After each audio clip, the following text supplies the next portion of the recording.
السلام عليكم مقارتي مeel bajagtiin oo markale muuqaal cusub ku eegi doona wararkii ugu dambeeyay suuqa kala iibsiga iyo akhbaaraadka xilligan suuqa laga diiwaan gelinayo Arsenal oo markaan doonaysa Victor Osimhen xilli Real Betisna ay markaa gacanta ku dhigeen Anthony ha ka reebin AC Milan oo iyaduna markaan heshay Walker Al Hilal Saud oo doonaysa ninka lagu magacaabo Rodrigo xilli Manchesterna ay markaan doonanayaan wiil u ciyaara kooxda kubadda cagta Wolves Liverpool oo markaan doonaysa heshiis waaliye inay ku soo xirigeliyaan Kubo Rashford oo markaan ay ku isku hayaan Dortmund iyo Barcelona iyo Manchester City oo doonaysa markaan soo xirigelitaanka ninka lagu magacaabo Douglas Luiz haddii aan muuqaalka ka heshan wala garay kanaalkana subscribe noo sar haddii aan ku bilownaa akhbaaraadkii ugu dambeeyay suuqa kala iibsiga maanta warar waaweyn ayaa jira suuqa intuu furan yahay akhbaaraadku iska daba imaanayaan kooxda kubadda cagta Arsenal macalinkeeda Mikel Arteta ayaa baaday goob ugu jira sidoo Arsenal garoonkeeda Emirates ku keeni lahay lambar 9 oo Arsenal mixnadan haysata ka saara sida daraadid haatan Arsenal waxay bartilmaameedyo ka dhiganayaan lambar 9 yaal badan ama ciyaartoy badan oo weerarka ka ciyaara haatan diiradu markan waxay saaranta oo si showga ay ku doonayaan ninka lagu magacaabo Victor Osimhen macallin Mikel Arteta uguma jirin liiskiisa dhawaanahan ninka lagu magacaabo Victor Osimhen oo wuxuu doonaya Victor Kyakros Dusan Vlahovic iyo Benjamin Sesko laakiin markaan waxaa lagu soo daray sheekada ninka lagu magacaabo Victor Osimhen oo kooxda kubadda cagta Napoli ama ugu maqan kooxda Galatasaray haatan u ciyaara Arsenal macalinka hogaamiya ayaa haatan la dhacsan qaab ciyaareedka wiilka reer Nigeria ee lagu magacaabo Victor Osimhen kooxda kubadda cagta Arsenal ayaa haatan isku diyaarinaysa dagaalka adag ay u galiyaan helitaanka Victor Osimhen xilli United Chelsea iyo kooxo kale tana ay ninkan baaday goob weyn ugu jiraan laacibkan ayaana lagu burburi karaa qandaraaskiisa lacag gaariga 80 milyan marka kooxda kubadda cagta Arsenal markan waxay doonayaan wiilka cajiibka ah ee lagu magacaabo Victor Osimhen marka Arteta haatan wuxuu leeyahay Osimhen ayaan keenaya marka Arsenal haddii ay ku guuleystaan Victor Osimhen waxay ka dhigan tahay inay heleen machine goal oo cajiiba sidoo kale tana arrimaha kooxda Arsenal qayb waxa ka noqonaya ninka lagu magacaabo Benjamin Sesko akhbaaraadyo kala duwan ayaa ka soo baxay 4 maalmood ee ugu dambeysay ninku halba war ayaa ka imaanay mar wakiilkiisa hadlay mar macalinka kooxda RB Leipzig ayaa hadlaya marna waxa waa sheeko kale ayaa jirta oo waxa la leeyahay ninkan amaah ayu Arsenal oo ugu biiriya haatan wararka waxay leeyihiin kusiba Germany iyo England dhamaan ka soo wada baxaya in laacibkan asiga shakhsi ahaantiisa ogol yahay inuu Emirates u dhaqaaqo Arsenal markaa waxa la leeyahay wuxuu u muujinayaa in xaggooda uu marayo marka sidoo kale tan haatan wararka qaar waxay in Barcelona ay doonayso ninka lagu magacaabo Benjamin Sesko dagaalkiisana ay markaan qayb ka soo noqonayaan marka wala arki doona wixii sheekooyinka ka soo kordha dhinaca kale tan kooxda kubadda cagta Liverpool ayaa markaan si walba ku raadinaysa ninka lagu magacaabo Kubo ay raadinayaan waxayna rabaan inay keenaan gegada caanka ah ee Anfield iyagoo u arka bedelka Mohamed Salah wiilkan cajiibka ah ee u ciyaara kooxda kubadda cagta Real Sociedad markaan waxay rabaan Liverpool inay xarkaha Sociedad ay ku hayso ka soo furfuraan keenaan garoonka Anfield haatan Rediska waxay isku diyaarinayaan ayaa la leeyahay duulaan ka dhana ninka lagu magacaabo Kubo oo waxay rabaan in 3 ciyaartoy ay qayb kaga dhigaan heshiiska haddii kooxda Real Sociedad ay doonaysa xataa in ciyaartoy loogu bedelo waxa ka noqonaya ciyaartoyda kala Elliot iyo ninka kale ee lagu magacaabo Wataru Endo labada nin ayaa qayb laga dhigaya ayaa la leeyahay heshiiska ninka lagu keenayo qalcadda Anfield xitaa Fabrizio Chiesa ayaa lagu soo lifaaqay wada hadalada oo haddii ay kooxda kubadda cagta Sociedad diyaar u tahay in ay qaataan 3 nin midkood ama 2 kamid ah si ay u soo wareejiyaan ninka lagu magacaabo Kubo Liverpool marka waxa ay rabaan in heshiis weyn ay sameeyaan marka Kubona waa ciyaaryahan cajiiba waa nin garabka ka ciyaara oo umada soo dardaraya waa ninka la dhihi karo bedelka Mohamed Salah iyo noqon kara walow goolal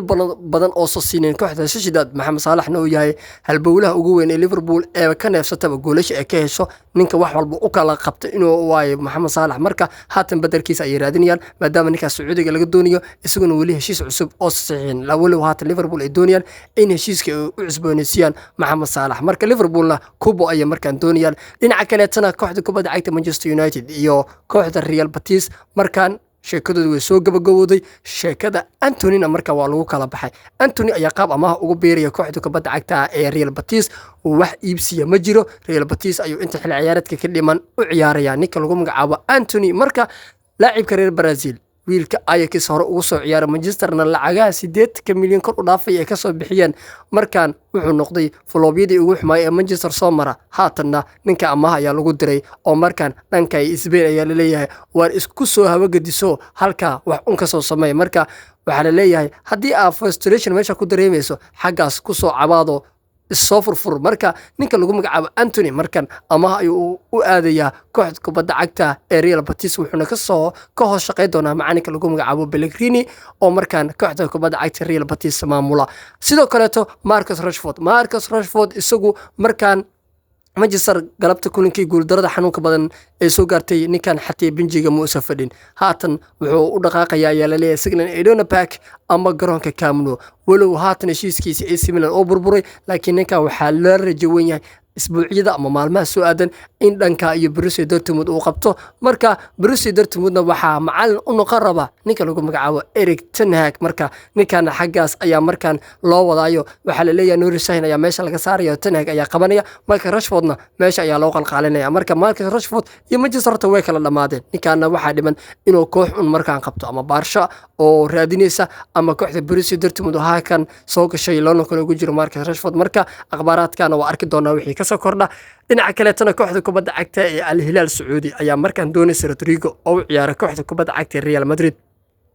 لاعبka reer Brazil ayay u arkaan bedelka wiilka kale ee Brazilianka ah lagu magacaabo Neymar Jr kaas oo haatan ka tirsan kooxda Al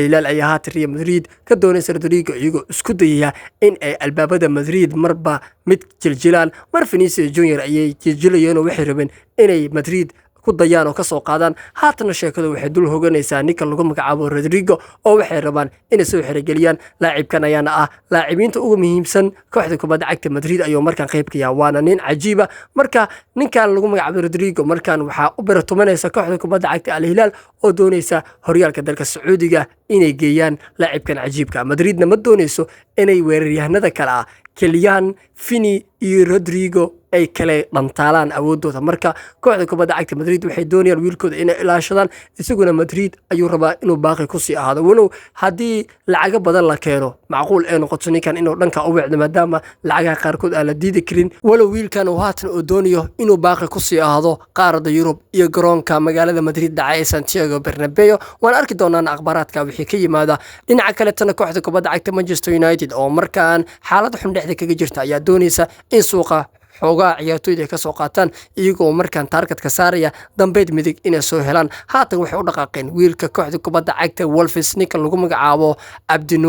Rayaan Abdinouri ayaa markan doonayaan kooxda Manchester United inay soo qaadaan wararku inta haatan waxay ku darayaan in Manchester iyo laacibkanba sheekadoodu markan gabagaba tahay maalmaha soo aadanna laga yaabo in la dhameeyo heshiiska ugu soo wareegayo garoonka Old Trafford ninka lagu magacaabo Abdinouri wargeysida ka soo baxay Ingiriiska gaar ahaan majaladaha kala The Standard iyo majalada kale The Sun Karim Daily Mail dhamaan waxay leeyihiin Wolves iyo Manchester sheekadoodu markan waa gabagabo oo ninkan waxaa la leeyahay dhanka iyo Manchester in u wacdo ay u badnaanaysaa marka Amorim markan waxaa la leeyahay waxa loo keenay ninka lagu magacaabo Rayaan Abdinouri sidoo kale tan arrimaha xilligan taagan qayb waxa ka noqonaya sheekada Walker oo markan gabagabo maraysa waa lagu kala baxay laacibka xulka Ingiriiska iyo kooxda Manchester City ayaa markan ku biiraya kooxda kubadda cagta AC Milan isagoo ugu dhaqaaqaya qaabilaasha Milan ayaana ninkan heshiis cusub ka saxanaysa 24 saac soo aadan heshiiskiisa waa lagu dhawaaqaya haatan kulanka ay Juventus la ciyaarayaan qayb ka maahan maadaama laacibkan uu haatan ku guda jiro wada hadaladii ugu dambeeyay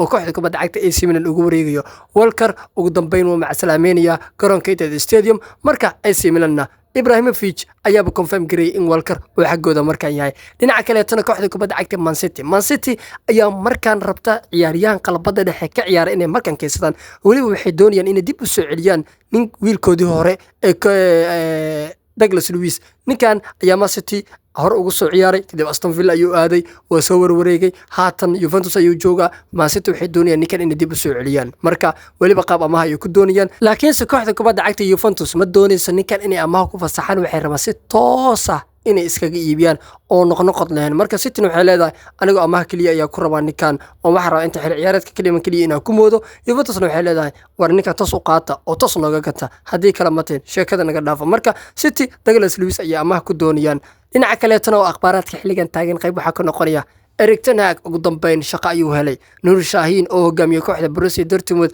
ayaa markan hawada lagu cunay oo markan shaqada waxa loo dhiibi rabaa ninka lagu magacaabo ten Hag marka macallinkii hore ee Manchester United ninkii ku soo fashilmay Old Trafford markan wuxuu macallin ka noqonayaa qalcadda Signal Iduna Park markan Borussia Dortmund ayaa doonaysa in ay macallinkooda ka dhigtaan marka akhbaaradkii ugu dambeeyay suuqa ciyaaraha kuwa ayaa ahayn hadii muuqaalka shan la garay kanalka subscribe nasir goodbye